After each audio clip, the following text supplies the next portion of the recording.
एकीकडे सोमवारी जाहीर होणाऱ्या बजेटबाबत उत्सुकता आहे, त्याचबरोबर आणखी एका बाबीची उत्सुकता आहे, ती म्हणजे विधान परिषदेच्या निवडणुका। मार्च महिन्याच्या शेवटच्या आठवड्यात राज्यात विधान परिषदेची निवडणूक होणार आहे।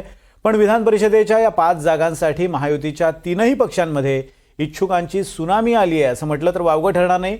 कोण कोण आहेत इच्छुक यावरचा हा रिपोर्ट पाहूयात। विधानसभेवर वर्णी, विधान परिषदेसाठी इच्छुकांची गर्दी।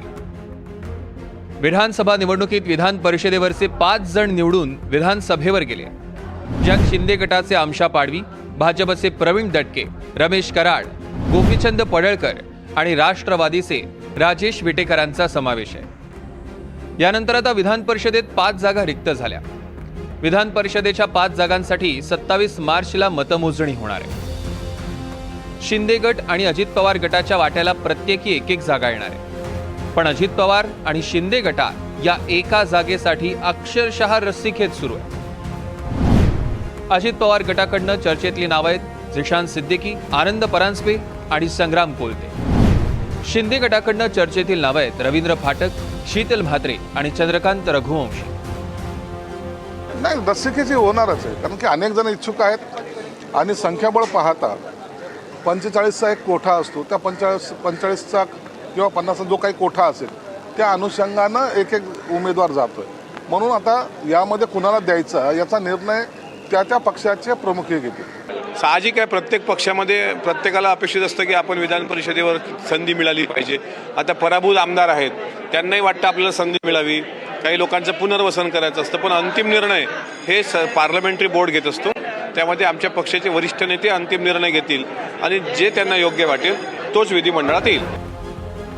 खरं तर इतर वेळी विधान परिषद निवडणूक होत असताना पसंतीक्रम आणि कोटा पद्धत यावर निवडणूक व्हायची। मात्र विधान परिषदेच्या 5 सदस्यांसाठी होणारी ही निवडणूक एकाच दिवशी होत असली तरीही वेगवेगळी प्रक्रिया म्हणून जाहीर करण्यात आली आहे। त्यामुळे या निवडणुकीत कोटाऐवजी बहुमत हीच पद्धत लागू असणार आहे। बाय इलेक्शन्स आहेत आणि या बाय इलेक्शन्समध्ये प्रत्येक जागेसाठी वेगळं इलेक्शन होतं, विशेषतः त्यांच्या टर्म्स ज्या वेगवेगळ्या असतात त्यानुसार। आता या 5ही जागांसाठी वेगळी निवडणूक होणार आहे। याचा अर्थ या 5 जागांसाठी स्वतंत्र मतदान होईल आणि तसं मतदान झालं तर त्याचा कोटा हा म्हणजे बहुमताचा कोटा असणार। म्हणजे 288 सदस्यांच्या सभागृहामध्ये 145 आमदार ज्यांच्याबरोबर आहेत, 145 पहिल्या पसंतीची मतं ज्याला मिळतील तो उमेदवार निवडून येईल। आणि आज सत्ताधारी पक्षाकडे स्पष्ट बहुमत असल्यामुळे त्यांना 5ही जागा ज्या त्यांच्याकडेच होत्या पूर्वी त्या निवडून आणण्यात कुठली अडचण येईल असं वाटत नाही। शिंदे आणि अजित पवारांच्या पक्षात अनेक जण विधान परिषदेवर संधी मिळण्याच्या इच्छेने देखील आले।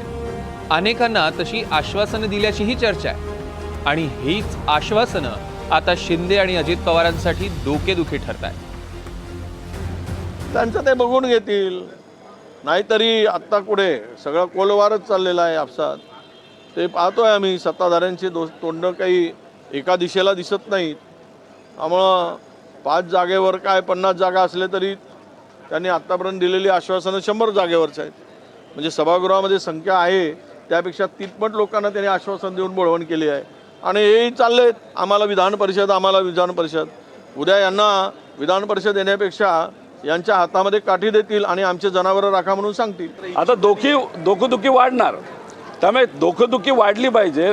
त्यांच्यातले जे लोक शिंदे साहेबांकडे गेले, अजितदादांकडे गेले, ते नाराज झाले पाहिजे आणि नाराज होऊन ते आमच्याकडे येणार नाही तर ते बीजेपीकडे जाणार। म्हणजे बीजेपीकडे इनकमिंग वाढणार, असं कुठेतरी काहीतरी धोरण असावं। पण ती डोकेदुखी त्यांची आहे। त्यांनी अनेक लोकांना शब्द दिलेत, म्हणजे पार जिल्हा परिषद सदस्याला सुद्धा शब्द दिला की तुला आमदार बनवतो। आता त्यांना भोगतावं लागेल। पक्षातल्या इच्छुकांना आणि नाराजांना शांत करण्याचं मोठं आव्हान अजित पवार आणि शिंदेंसमोर असणार आहे। आता ते हे आव्हान कसं पेलणार हे बघणं महत्त्वाचं ठरेल। अक्षय कुडकेलवार, NDTV मराठी, मुंबई।